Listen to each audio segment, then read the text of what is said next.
Remake കരിയറിൽ അങ്ങനെ ബാധിച്ചിട്ടുണ്ടോ?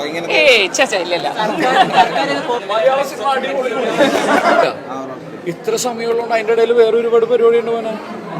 ഈ ഹേമ കമ്മിറ്റി റിപ്പോർട്ടൊക്കെ വന്നിരിക്കുന്നല്ലോ, നെട്ടിയോ? പൊന്ന് ചേട്ടാ, നിങ്ങൾ ആക്ടേഴ്സ് അല്ലേ? എനിക്ക് അതിനെ കുറിച്ച് ഒന്ന് പറഞ്ഞു തരുമോ? ഞാനും ഇതേപോലെ റിപ്പോർട്ട് വന്ന കാര്യം മാത്രമേ അറിയുള്ളൂ. അതിന്റെ ചൂഷണത്തെ കുറിച്ചാണല്ലോ പറയുന്നത്. മലയാള സിനിമയിൽ നടക്കുന്ന ചൂഷണങ്ങളെ കുറിച്ചാണല്ലോ പറയുന്നത്. അപ്പൊ അതാ ചോദിച്ചത്. ഇല്ല, ഒന്ന് ഇപ്പൊ ഏറ്റവും അടിസ്ഥാനപരമായിട്ടുള്ള ഒരു കാര്യം നിങ്ങൾക്ക് അറിഞ്ഞുകൂടാത്ത കാര്യത്തിനെ കുറിച്ച് സംസാരിക്കാതിരിക്കുക എന്നുള്ളതാണല്ലോ. അപ്പൊ ഞാൻ അതിനെ കുറിച്ച് മനസ്സിലാക്കിയിട്ടോ പഠിച്ചിട്ടോ ഒന്നുമില്ല. അപ്പൊ നിങ്ങൾ ചോദിക്കുമ്പോൾ ഞാൻ എന്തെങ്കിലും പറഞ്ഞിട്ട് കാര്യമില്ലല്ലോ. അപ്പൊ എനിക്ക് അറിഞ്ഞുകൂടാത്തൊരു വിഷയത്തെ കുറിച്ച് ഞാൻ സംസാരിക്കുകയില്ല. സ്വന്തം മേഖലയിലാണല്ലോ ഇത് നടന്നത്. ലൈക്ക് അതിനെ കുറിച്ചിട്ട് ഇപ്പൊ എന്തോ 235 പേജുള്ള എന്തോ പരിപാടി വന്നിട്ടില്ലേ? ഞാൻ അത് വായിച്ചിട്ടില്ല. ഇത്ര സമയമുള്ളതുകൊണ്ട് അതിന്റെ ഇടയിൽ വേറെ ഒരുപാട് പരിപാടി ഉണ്ട് പോനെ.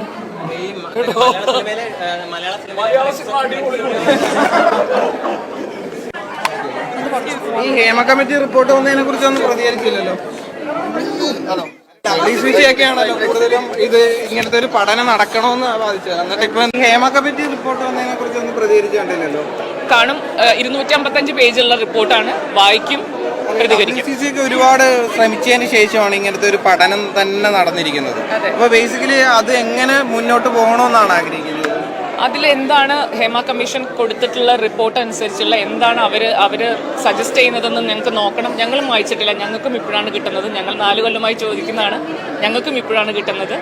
കൃത്യമായി വായിച്ച് അതിനനുസരിച്ച് എന്തായാലും ഡെഫിനറ്റ്ലി ഞങ്ങൾ റെസ്പോണ്ട് ചെയ്യും. മുതൽ ഇതിനു വേണ്ടി പ്രയത്നിക്കുന്ന ഒരാളെന്ന അർത്ഥത്തിൽ ഈ റിപ്പോർട്ട് വന്നപ്പോൾ നെട്ടിയോ? ബേസിക്കലി നെട്ടി എന്നുള്ളതിനേക്കാളും ഒരുപാട് സന്തോഷമുണ്ട്. ഒരുപാട് പേരുടെ ഒരുപാട് കൊല്ലത്തെ ചോരയും നീരുമാണ്, ലൈഫും കരിയറും കളഞ്ഞിട്ടുള്ള കളിയാണ്. സോ ഒരുപാട് സന്തോഷമുണ്ട്. റീമേക്ക് കരിയറിൽ അങ്ങനെ ബാധിച്ചിട്ടുണ്ടോ? ഇല്ല, ഞങ്ങളും ചോദിക്കുന്നുണ്ട്. ഇതിനെക്കുറിച്ച് ചോദിച്ചിട്ടുണ്ടോ?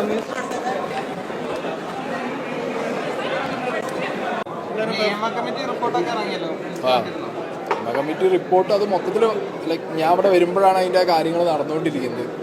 സോ മൊത്തമായിട്ട് ആ റിപ്പോർട്ട് നമുക്ക് വാട്സാപ്പിൽ സെൻഡ് ആയിട്ടുണ്ട്. മൊത്തത്തിലൊന്ന് പോകണം. ഞാൻ അങ്ങനെ വരുന്ന വഴിക്ക് മൊത്തം എല്ലാ ചാനൽസും ഒക്കെ പറയുന്നത് മാത്രമേ കേട്ടിട്ടുള്ളൂ. മൊത്തം അറിഞ്ഞാലാണ് അതിൽ കാര്യമായിട്ട്. പിന്നെ എല്ലാവർക്കും അറിയാമല്ലോ സിനിമ ഫീൽഡിൽ എന്തൊക്കെയാണ് ഏതൊക്കെയാണെന്നുള്ള ലൈക്ക് കുറേ നമ്മൾ ഈ ഗോസിപ്സ് മാതിരി നിന്ന സാധനങ്ങൾ മൊത്തത്തിലൊരു എന്താ പറയുക റിപ്പോർട്ടായിട്ട് വരുന്ന സമയത്ത് പേരുകളൊന്നും ഇല്ലല്ലോ ഇവിടെ. ചെയ്തു, ഞാൻ ഓൾറെഡി ചെയ്തിട്ടാണ് പോകുന്നത്. ഞാൻ ഇതിന് മുമ്പ് തന്നെ 4 ദിവസം മുമ്പ് തന്നെ അതിനെക്കുറിച്ച് സംസാരിച്ചതായിരുന്നു. ചെകുത്താൻ ഇഷ്യൂ വന്ന ടൈമിൽ തന്നെ ഇതിൽ കോൺസെൻട്രേറ്റ് ചെയ്ത് അതിൽ കോൺസെൻട്രേറ്റ് ചെയ്യണം. കാരണം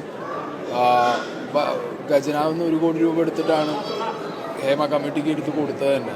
സോ 1 കോടി രൂപ എന്ന് പറയുമ്പോൾ പബ്ലിക്കിൻ്റെ പൈസയാണ്. സോ നമുക്കും അറിയാനുള്ളൊരു ഇതുണ്ട്. കാരണം നമ്മുടെ ഭാഗത്ത് നിന്ന് ലൈക്ക് പബ്ലിക്കും കൂടി ടാക്സ് അടയ്ക്കുന്ന പൈസ എടുത്ത് കൊടുത്ത റിപ്പോർട്ടാണ് പുറത്ത് വരുന്നത്.